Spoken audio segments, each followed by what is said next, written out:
And Mark, Lori, good evening. Well, the Crown Prince is viewed as a bold reformer, but he's also moved very quickly and aggressively to consolidate power in the kingdom, upending Saudi Arabia's traditional line of succession.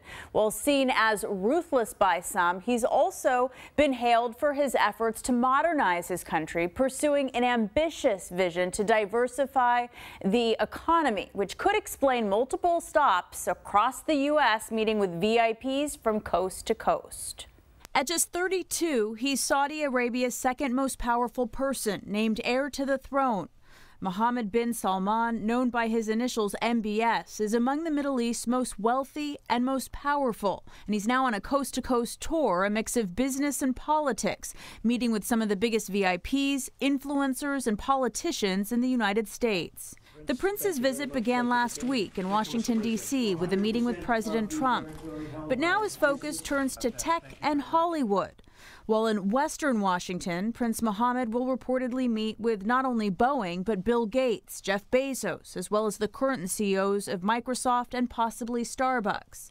From here, the Saudi prince is scheduled to head to California, where he's expected to meet with key players in Silicon Valley, including Apple CEO Tim Cook.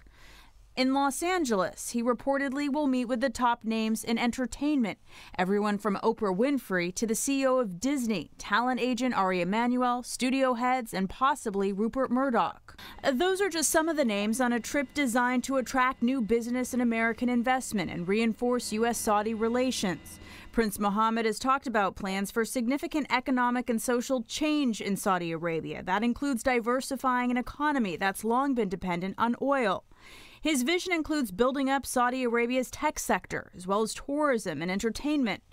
Under his leadership, Saudi Arabia has undergone some major social reforms, including lifting the ban on movie theaters.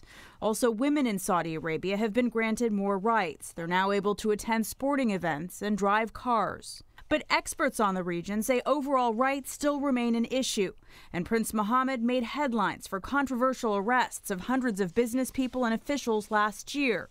His visit to the U.S. also comes amid Saudi Arabia's involvement in the continued civil war in Yemen, a conflict the UN calls the worst man-made humanitarian crisis of our time. And Saudi Arabia's extreme tensions with Iran are the underlying issue in that conflict in Yemen. Those topics were among many issues discussed last week in Washington, D.C. And new this week, we've learned of reports that House Democrats, including Washington Congressman Pramila Jayapal, have asked the FBI to look into allegations that the president's son-in-law, Jared Kushner, leaked classified information to Prince Mohammed during a meeting last year. So some controversy and a lot more. That's a little bit more about who this prince is.